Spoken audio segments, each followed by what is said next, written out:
Halo guys, ketemu lagi dengan saya Vintage Hunter aka Bakul. Ya, kali ini kita akan membahas seputar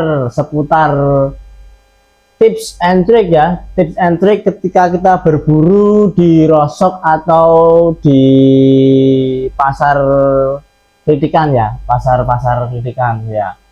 Black marketnya, pasar underground market istilahnya.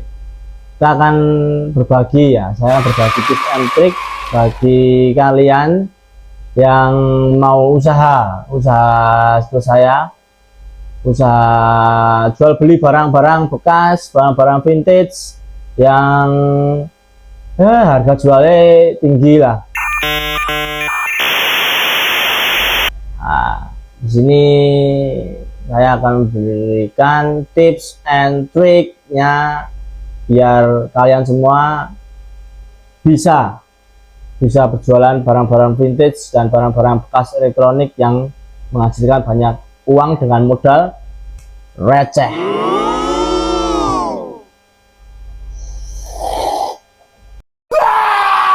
Happy ya guys. Ya, tips pertama, pikirkan dulu apa yang kalian mau beli ya, bidang kalian lah, istilahnya bidang kalian apa, sepatu atau pakaian atau jam-jam kayak gini. Pikirkan dulu sebelum ke pasar atau ke rosok. Itu tips pertama ya guys ya. Tips untuk mencari barang yang kalau dijual harganya mahal. Jadi tipsnya ada tipsnya itu. Kita main spekulasi ya guys ya. Di rosok atau di pasar itu kita main spekulasi. Kita main spekulasi semua. Jadi barang yang ada di situ, di rosok, di elektronik segala macam, di pasar, ketika barang itu ada apa ya istilahnya, kayak saya bercontoh aja. Kayak kemarin ya, raket tenis di rosok itu kan saya itu nggak tahu apa-apa itu tentang raket tenis lah, pasaran harga berapa lah. Saya di situ main spekulasi guys, main spekulasi raket tenis, olahraga tenis kan olahraganya orang mahal ya guys ya, olahraga orang mahal ya. Nah, spekulasi saya di situ putar otak. Kita harus putar otak guys, di pasar maupun di rosok itu kita harus putar otak, karena barang kayak gitu pasti harganya mahal. Kenapa? Yaitu karena tenis itu pasti harga mahal. Tidak mungkin raket tenis itu harganya 100.000, nggak mungkin. Jadi kita harus main intuisi terus apa ya, spekulasi, gambling gitu. Kita harus main feeling. Kalau dia itu main feeling. Itu tips yang paling utama, itu main feeling. Barang apa ya nih ya, kira-kira yang bisa dijual mahal apa ya, kira-kira yang dibutuhkan orang apa ya. Itu guys, itu tipsnya itu guys. Yang ketiga, kalian harus sering-sering cek marketplace, harga pasaran dan apa yang sering dibutuhkan customer di Facebook.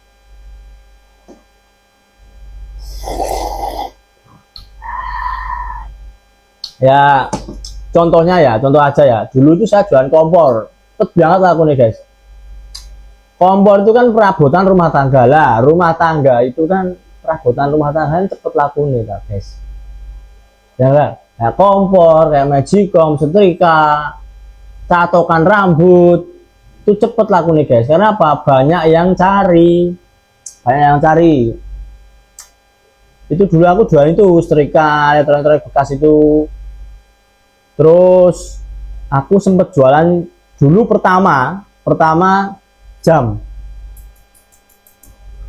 original. Nah, itu membedakan jam original sama enggak itu sekarang saya udah tak terawang aja, ini udah KW ini, ori nih. Jadi di pasar atau di pasar ya, ini aku contoh di pasar ya. Kalau milih barang di pasar jangan lama-lama, jangan dipegang lama-lama gini. Nanti penjual itu akan tahu, wah ini masnya ini kayak anu banget, antusias banget sama barangnya, gitu toh. Harganya dinaikin guys, jadi kita langsung satset dades les gitu aja.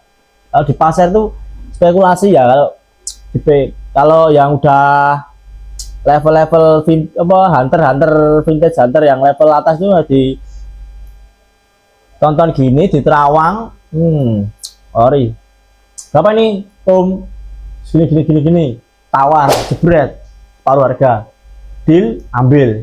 Jadi nggak usah kelamaan ngecek. Kalau spekulasi aja, spekulasi insting feeling. Kalau feelingmu itu wah ini ori nih, ambil. Kalau kelamaan kamu pilih-pilih, nanti penjual tahu, wah ini barang mahal ini, di harga tinggi. Itu tips kalau belanja di pasar, guys. Tips buat vintage hunter pemula, yaitu jangan kelamaan milih barang. Jadi gini aja, kamu lewat, serit, wah ada jam nih, pegang bentar, jebret, foto, cek di Google, udah selesai. Habis itu keliling, putar lagi, balik ke situ lagi, langsung bayar. Berapa ini om? Gini, katakanlah 50. Berapa ya? Paruh harga. Pokoknya di pasar itu main-main nego paling drop. Pokoknya hatimu kudu tetek, istilahnya tetek, kalau bahasa Jawa istilahnya tetek. Kudu tetek, kudu mentalmu kudu kuat. Mentalmu harus kuat kalau di pasar itu. Soalnya nego-nego di pasar itu keras guys, nego di pasar itu keras. Jadi harus mentalmu harus kuat. Jadi nego dropin aja, harga 50 drop, tawar 20.000, gitu aja. Nanti yang naik dikit paling kenanya 25, ambil. Itu mainnya, tips and triknya gitu. Terus kalau masalah kayak elektronik jadul, radio jadul lah, bombok, terus game-game retro, Nintendo, nah itu sikat aja Jack, sikat kalau ada di pasar atau di rosok itu sikat. Sekarang baru zamannya retro ya guys ya, barang-barang retro ya, game-game retro gitu, kayak Nintendo, Sega, terus banyak itu game-game retro, Game Boy, Nintendo, banyak. Jadi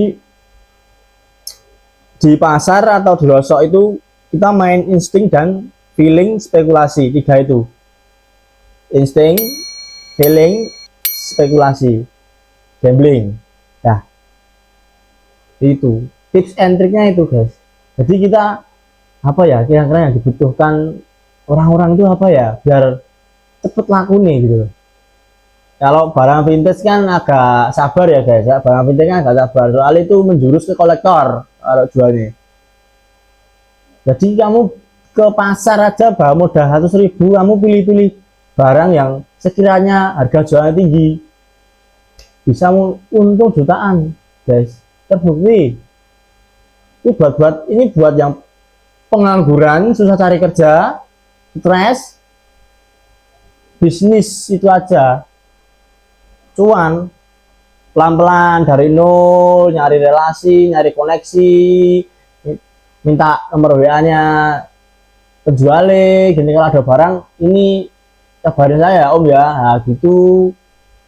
Jadi sacet dades les gel, jual cepret